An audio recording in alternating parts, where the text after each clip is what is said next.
This is Sports Spectrum, the sports and faith podcast where we bring Jesus into the conversation. Here's your host, Jason Romano. Hey guys, welcome to Sports Spectrum. I am Jason Romano. So glad you're tuning into the podcast today. My email address is jason@sportspectrum.com. Jason@sportspectrum.com. Love to hear from you guys. Any guest ideas you have, any thoughts on our recent episodes or even today's show with Daniel Darling, you can email me directly, jason@sportspectrum.com. We are presented today by IJM, the International Justice Mission, helping to protect more than 150 million people from violence across the world. They do such great work. You need to go check them out at ijm.org/TF, ijm.org/TF to join the fight to end slavery in our lifetime. We're also presented today by Compassion International, and this is a chance for you to team up with pro athletes to help release children from poverty. And right now, COVID-19 has left nearly 70,000 children without a sponsor. A normal sponsorship through Compassion that would have taken place in 2020 is now not happening. Here's a chance for you to learn more and help release a child from poverty. Check them out at compassion.com/teamup. Compassion.com/teamup. Today on the podcast, we welcome Daniel Darling to the show. He is the author of the new book, Away with Words, Using Our Online Conversations for Good. He's also a really big sports fan, specifically Chicago sports. He loves him some Cubs and Chicago Bulls. So the conversation today goes in a few different places. It starts with his fandom for the Cubs, and Daniel and I actually met in person for the first time. We had been friendly online before that in Chicago on the night of Game 3, or on the day of Game 3 of the 2016 World Series between the Cubs and the Indians. Daniel shares that story of how we connected there when I was working at ESPN.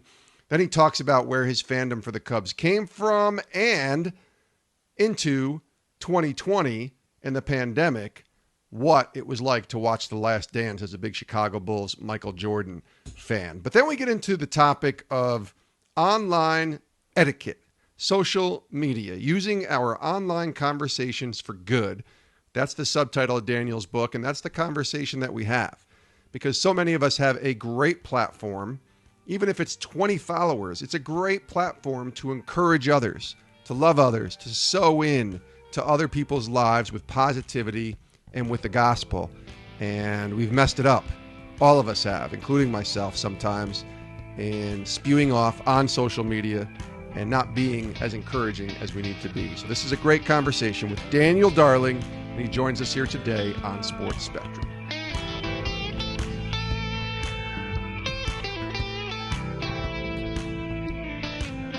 Welcome, Dan Darling, to Sports Spectrum.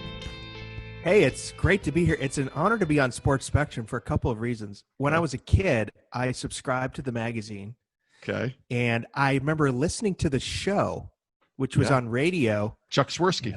Chuck Swirsky, who was also a Chicago announcer. Yes. And so this is kind of full circle for me. It is. That's awesome. Yeah, Chuck Swirsky was a pioneer doing any kind of audio show back in the 90s, doing Sports Spectrum on the weekends, and the magazine's been going strong since 1985. So that's cool to hear. I'm glad there's a little bit of history there. You're a pretty big sports fan. I want to start with how we met, which I think is interesting. And I don't mean meet on social media. I mean how you and I actually came to meet each other in person for the first time. I'll let you tell the story here. Yeah, so we had been texting for a while, I think, back and forth. And then this was 2016, and I had a speaking engagement in Chicago area. So I'm from Chicago area, but we live in Nashville. Yeah. I had a speaking engagement at Judson College, actually, in the Chicago area. Right around the same time the Cubs are in the World Series. And so I was like, oh my gosh, this is amazing. I knew I wasn't going to be able to get tickets because I'd have to sell 3 out of 4 of my children just to be able to get them. So, but then I saw that Mike and Mike were having a remote at the Cubby Bear across from Wrigley Field, which is an iconic, institution there. Yeah. And so I think either I texted you, you texted me. I just said, hey, I'm going to be in Chicago and let's meet up. And you said, hey, you want to come to the, to the broadcast live show. Yeah. Yeah. I said, oh my gosh, yes, I've been listening to Mike and Mike forever. And so, yeah, you got me in. And so I got up really early, came downtown, and it was so cool because, I got to meet Greeny and Golick, which was awesome. And then Ryan Sandberg was there. Yeah. And then there was this dude dressed up as Teddy Roosevelt, which you don't understand unless you realize what he was saying is the last time the Cubs had won the World Series is when Teddy Roosevelt was president. Yes. And I was wondering, like, why is this dude dressed like Teddy Roosevelt? I was taking pictures of him and posting them on Mike and Mike's page, not even understanding the relevance. And then if you remember, I think A-Rod was there. Maybe you had left That's by that right. time. A-Rod Alex was Rodriguez there. was there. Yes. Al Leiter was there. And Golick was wearing the full garb of Cleveland Indians uniform that day, I believe, because the Indians went up 2-0, didn't they, in that series? Yeah. And it was a little nerve-wracking because they were up 2-0, and I'm like, well, we're going to come back to Wrigley. Maybe we'll turn it around.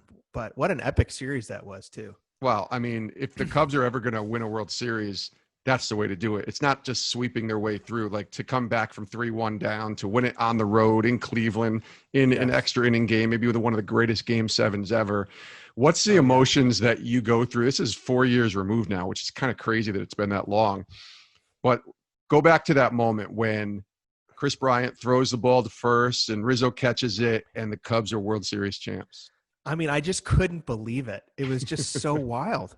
And, the last several innings, I remember just pacing back and forth in my living room watching this game. My wife, who doesn't really even do sports, she stayed up with me because she knew how special that was. Wow. And I remember pacing back and forth. And I remember thinking at one point, there's a part of me that wishes I wasn't a fan of the Cubs so I could just enjoy this game because it was so, remember how gut-wrenching it was back and forth with the pitching changes and who knows what Madden's doing and then the rain. Well, then the 3-run homer in the eighth inning that tied the game out of nowhere.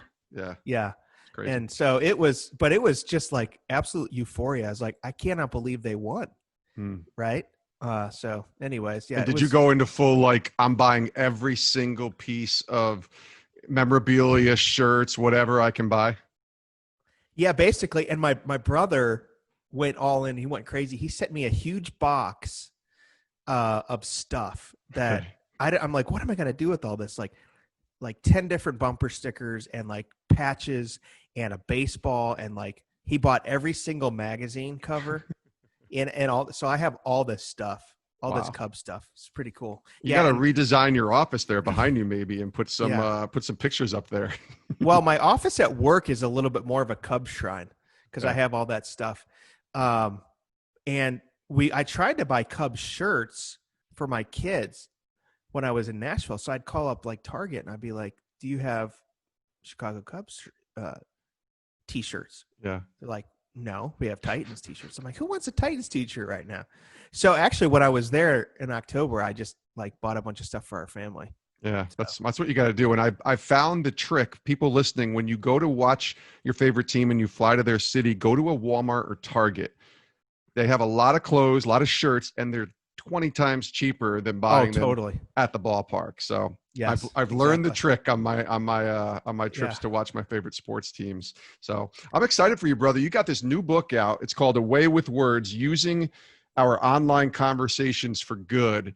Let's go back to the idea of why you decided to write this book and where it comes from, the concept of it. Well, two reasons. I mean, one is I've always been someone who loves words. And so, I mean, I've been making a living with words for, my whole career, whether it's writing, whether it's working communications somewhere, speaking, preaching. I'll often tell my wife, like, people basically just pay me for words. Isn't that weird? So I've always loved words. And, the Bible is Christianity is very much a speaking religion. The Bible has God spoke the world into existence.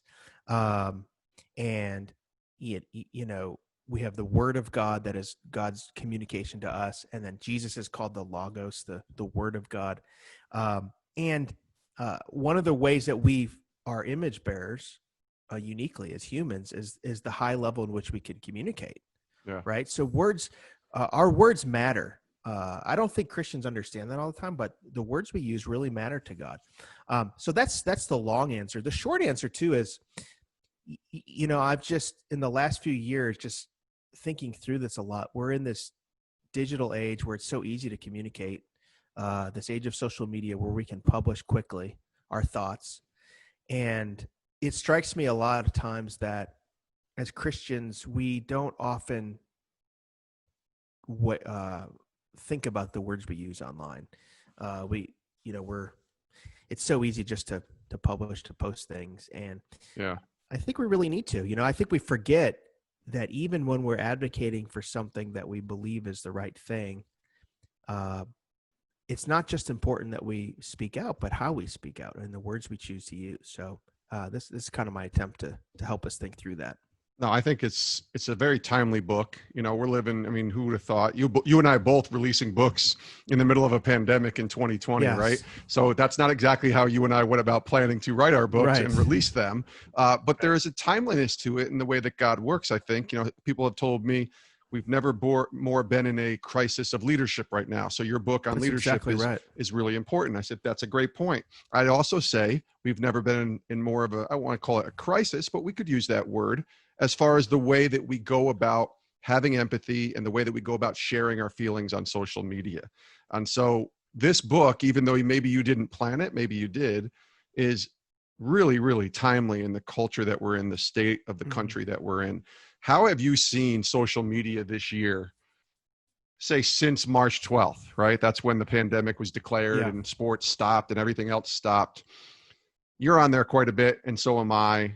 And I love how you go on there because you're not ashamed of the gospel, and you're always going to stand up for Christ. But there's a little more empathy in the way that you go about sharing than a lot of people who I know who might be in the faith space, especially if they disagree or come up against something that comes at them that they don't necessarily align with. So how have you seen social media play out these last 3, 4, 5 months? Well, I think, it has exposed, I think, how easily we're divided, right? Even in the middle of a pandemic, we can't really agree on a shared set of facts, what's true, what's not true. And I do think, in some ways it can be helpful, when we're raising money, when we're trying to raise awareness for a good cause. But I also think it can be very destructive too. Even just with like cancel culture and stuff, I feel like every day when I get up, I'm wondering, okay, who is Twitter going to crush today? Who's going to be the sacrificial lamb? Who's going to be the scapegoat? There's a kind of insatiable desire to just kind of crush somebody, or to just signal to show our tribe that we're on the right side, or that we're, and as Christians, I think there's this really nasty temptation to say, to let everybody know, hey, I'm not like one of those kinds of Christians, I'm better, I'm over here, And so I just think these are things we all have to guard against. And my premise is not that we should abandon social media. Look, the internet's here to stay. We're not going back to the 1950s. We're not going to suddenly become Amish. No, right. So we just have to figure out, how well do we steward our words online? How do we do this well? We'll get back to our conversation with Daniel Darling in just a second, but I want to tell you some more about our friends at IJM. And right now, violence is a threat to people around the world who are poor, especially with COVID-19 and the pandemic. It's more prominent now than maybe ever. And it's as much a part of daily life as hunger, disease, or homelessness. And it's often overlooked, but not by IJM, believing every person deserves to be safe and free from violence. And by partnering with local authorities, rescuing victims of violence, bringing criminals to justice, restoring survivors, and strengthening justice systems, IJM is helping to protect more than 150 million people from violence worldwide. But they cannot do this work alone. They need your help, the help of Freedom Partners, some of IJM's most loyal partners in the work of justice, and their support of $24 or more each month helps survivors of slavery and violence from the moment they're rescued until they're fully restored. If you want to join the fight to end slavery in our lifetime, visit ijm.org/TF to become a Freedom Partner today. We're also presented by Compassion International, the most trusted child development ministry in the world. And as the world is in the grips of COVID-19 right now, it has led to more sickness. Parents aren't working. Food is scarce. And COVID-19 has left nearly 70,000 children without a sponsorship through Compassion. So Compassion is teaming up with their pro athlete friends for children in poverty to fill the stadium. And you can join this initiative as well by donating and helping to fill the stadium. A year of needed funding is what's happening when you donate. So you can check it out at compassion.com/teamup, compassion.com/teamup. And with your help, we're hoping to fill the stadium with urgent support for a stadium's worth of children in crisis. Compassion.com/teamup and help release a child from poverty today. It'll be interesting to see, like, when our kids get older. I mean, my daughter is 16, so she's already a little bit older, but to think about where she'll be when she's a mom, or when your kids get older and they're teens and then into their 20s and 30s, like, what will this look like? Because I don't think it's going anywhere social media wise. No. But what's it going to look like, and what's it going to take for us to recognize that a picture on Instagram that has to be perfectly shaped with the right light and the way we look isn't who you are? Yeah, I have a whole chapter on Instagram, and even like these Instagram influencers, that the way it's reshaped a lot of the way we do society. Like, for instance, there's articles about like how people, when they get married, are picking their honeymoon destination not because it's a great place to go, but because they want to know, is it grammable? Ugh. Like, there's a story of this Grammable. one couple that switched their destination, and then they get there and it's grammable, but it doesn't have air conditioning, and it's just a big mess. There's a quote by one of the newlywed, by the guy saying, "We spent all our time on our honeymoon taking these perfect beach photos for Instagram, and I just wish we could have just enjoyed it." So, like, there's this pressure to perform, and I think teenagers feel that acutely, that they have to be something, they have to perform, like their worth is being measured by how many people like them online. I think it just always goes back to, if you understand who you are in Christ, that you don't have to do that. Like, God loves the version of ourselves that we want to hide from the world. You know, he loves the real me and not the Instagram curated me. And so I think that those are real issues. The other issue I talk about in there a lot, and I think this dovetails with your book, is leadership. I have a whole chapter on Christian leaders, and I think anybody with a decent sized platform has really got to be wise about what they post. Because I think we forget sometimes that we're in public. And this goes for pastors, this goes for athletes, Christian athletes or whatever. Like, we forget sometimes that we're in public. And some of the things we're willing to say online, like, would you get up in a pulpit and just say that? Or would you get up at a dinner party and just say that? Like, we just forget and when you have a big platform, especially as a Christian, I think there's a greater responsibility and a greater weight given to your words, that you could lead people astray. You could lead your followers to good actions or bad actions. You know what I'm saying? Yeah. And you're leading them to, and again, disagreement is not bad. Civil disagreement, not bad. But anger to the point where it's allowing you to, I guess, sin for the best word as a believer. Yeah. When it leads to that, righteous anger is okay, the Bible says, but when you start going into a path where you're hurting people, where you're being, abusive verbally, whatever it is, that's where it gets out of control. I actually lived that a little bit with my dad, not in a social media world, but he would say things to me, and my thought was, I want to lash back out at him so he feels the pain I feel. And I realized I'm just doing the same things that he's doing. It's wrong on either side. He's calling me terrible names, and I'm lashing back out at him. You can't call me terrible names. But so then I call him a terrible name, and now it's just two people kind of battling in the same place, very unhealthy place. Social media is like that too. Like, we feel like somebody might say something to us, so let's say it back to them so that we can out them, and then it becomes this battle, and it's just unhealthy. Yeah, I think we also just need to remember the people on the other side of Twitter. They're not just avatars to be crushed. They're human beings. They're people. And so even if they're wrong about something, they're not, the sum total of their arguments. They're whole people. And so that's not all there is to that person. And I think we have to keep the humanity of the person we're disagreeing with in mind, and remember that, I try to think of it this way, that before I go to crush somebody online, they have a family. And what if their family Googles their name? Am I adding to their distress? And, Yeah. And then also asking myself, like, why am I doing this? What's the motivation here? Yeah, that's real. That's real stuff right there. Dan Darling is our guest here, Daniel Darling on Sports Spectrum. Again, the new book is called Away with Words, Using Our Online Conversations for Good. It's available now. Go out and get it. Really good stuff. Very timely type of book that you need to read today. And Dan, as we wind down, let's talk a little back to sports. With this pandemic brought a drought with sports where there was none, and we were all craving for something. And then The Last Dance was released by ESPN. It got moved up, thankfully, into April, and it whet our appetites pretty well for about whatever that was, 5 weeks straight.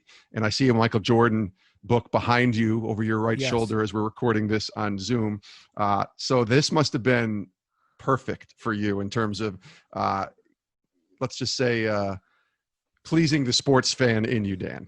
Oh, it was, The Last Dance was everything I wanted it to be. Like, it was just, it was like me reliving my childhood, because I grew up in Chicago in the 90s. Like, it's hard for people to understand how much we lived the Bulls championships. Like, our whole family lived it. Like, my mom doesn't even care about sports.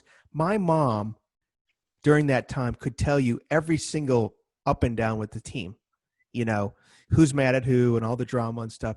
But it was, The Last Dance was amazing. It also, I think, reinforced Jordan's dominance. Like, people forget how much he could literally take over a game and win a game at will, how he could score at will. He could will his team to victory. That last championship, he willed them to that. I mean, it's just, and it was just awesome. And I don't even care if people are like, well, Jordan was the executive producer and it's not totally impartial. I'm like, I don't care about that. It was a great thing to watch. It was awesome. And it does reinforce, I do think sports are vital for a flourishing society.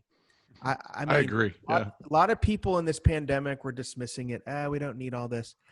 You need these places in society. The church is one, but also sports is another, where people can come together across ideological lines and have shared moments.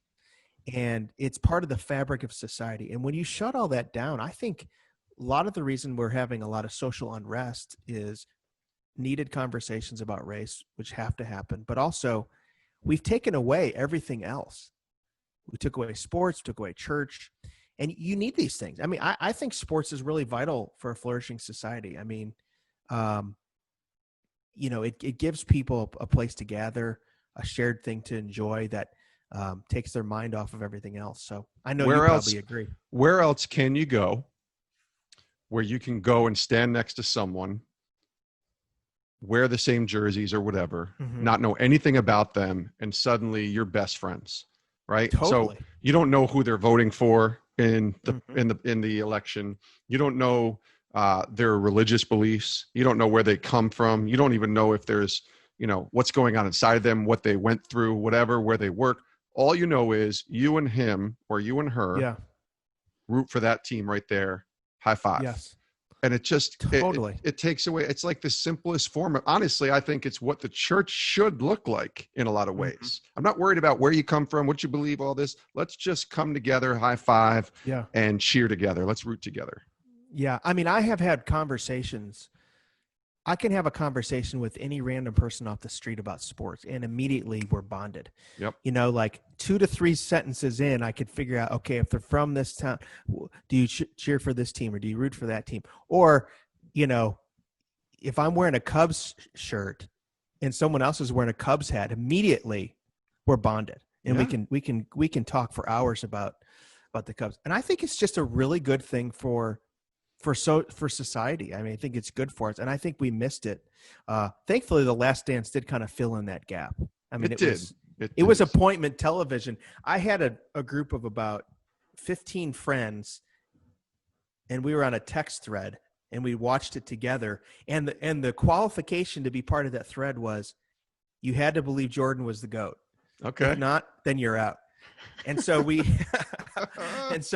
we were texting back and forth during that thing. It was so awesome. Yeah, I love The Last Dance, and I needed it as well, but it was too short. Like, obviously, you could do more because you had to. It was about the '98 team, but I could have done another 5 weeks. I think we could have used another 5 weeks to bridge the gap to getting to when sports returned in late July. I will say this one small thing about The Last Dance that I would have liked to see, and I know it wasn't about post-Jordan Bulls life, but I would have liked to seen them just ask Michael about the 2 years with the Wizards and coming back, even if it was just 5 minutes, because they went all the way back to when he came to the NBA and told that story on the journey with the Bulls. Yeah. But it's like it never happened that he was with the Wizards. And I know a lot of people don't want to acknowledge those 2 years. That's because it didn't happen. But here's the deal, Dan. We pretend that he didn't. And he was really good. Like, he was 40 years old, averaging 20 points a game. That's true. So I would have liked to kind of just hear a little bit of perspective on his Wizards years. Nothing big. I don't want it to dominate more than 5 minutes of the whole documentary. But I just thought it would have put a nice little bow, because it didn't just end when Jordan hit the shot.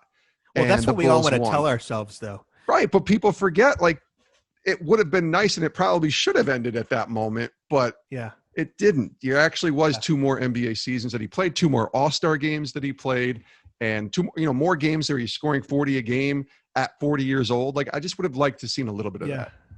Yeah, I tell you, the thing that it really struck to me was, I lived it during the time when I was a kid, but going back and reviewing it, just how crazy it is that the Bulls management at the beginning of the year said, yep, we're done with these guys.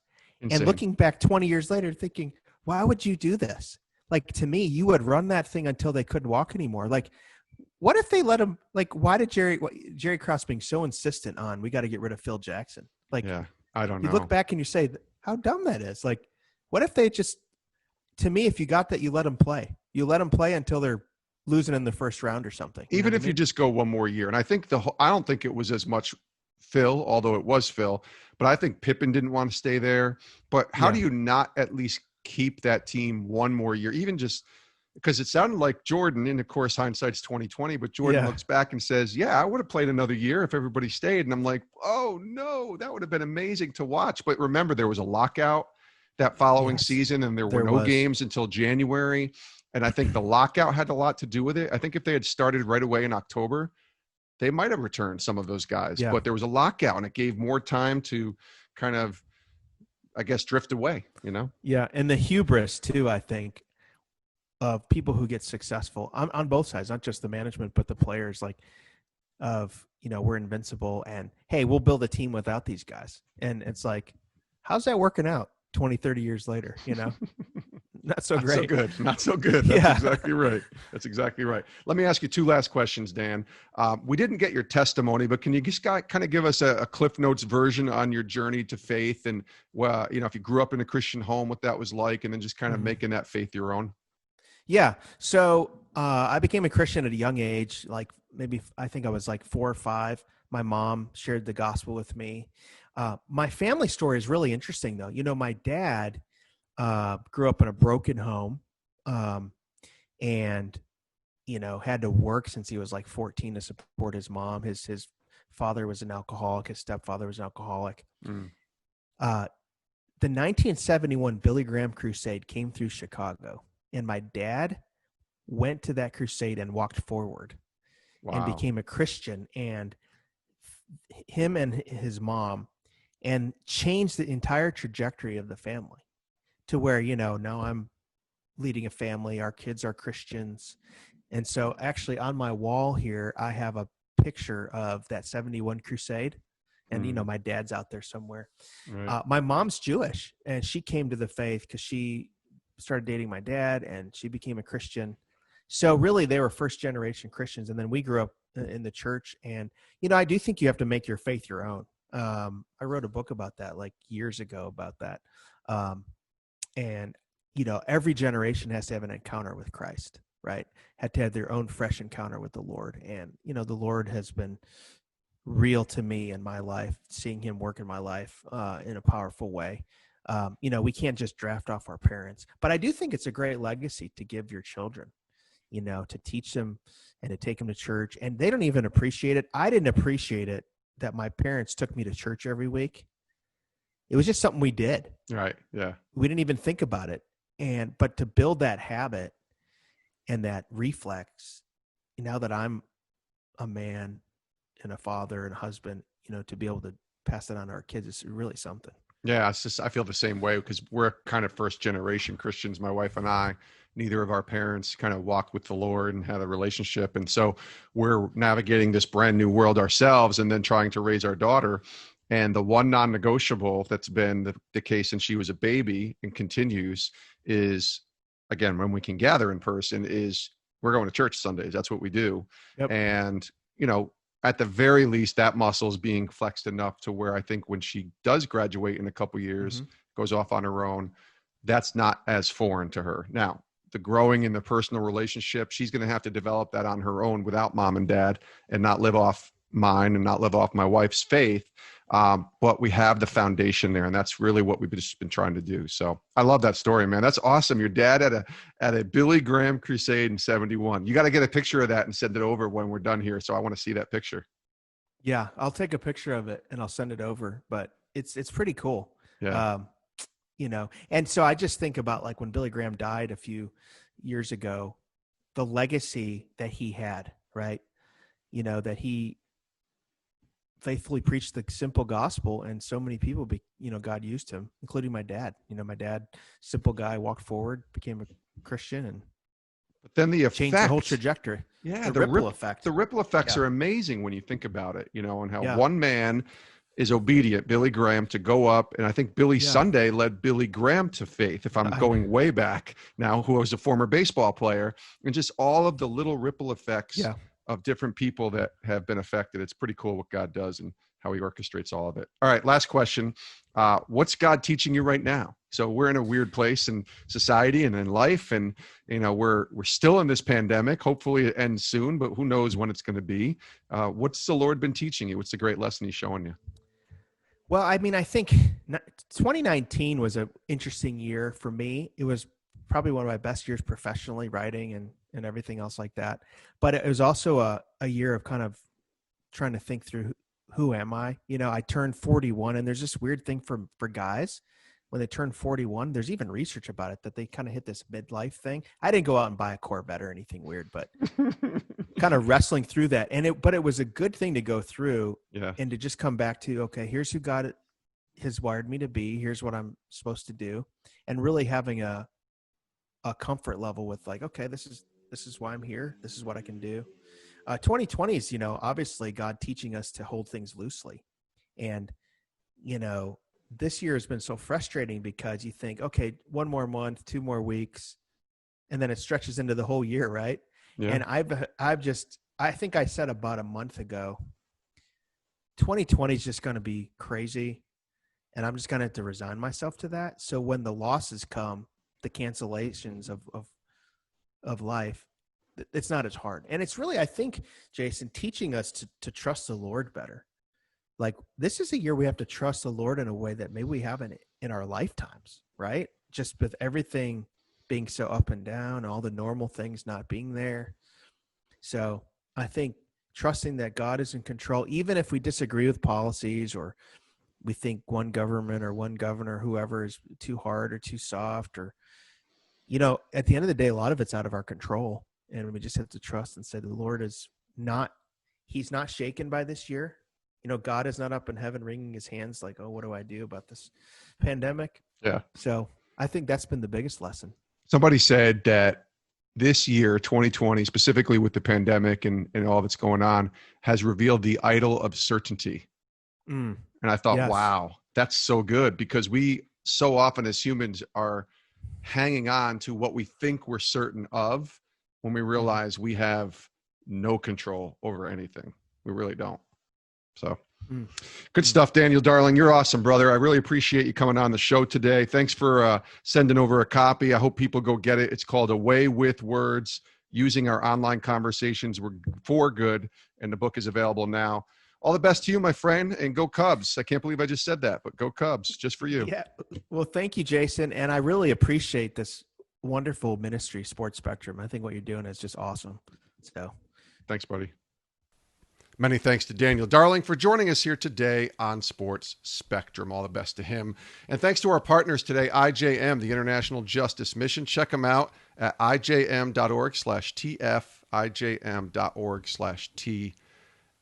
And our friends at Compassion International, go to compassion.com/teamup to partner with pro athletes and Compassion to release children from poverty. Compassion.com/teamup.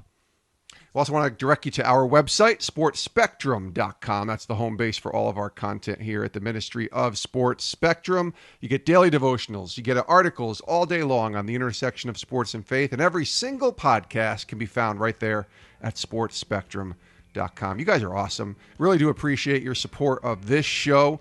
Do us a favor if you're listening on whatever app you're listening to, but really if you're listening to it on the Apple Podcast app, could you leave a review of this podcast? It takes 5 seconds, and it would mean a ton to help us get the word out and continuing to tell the stories of sports and faith here at Sports Spectrum.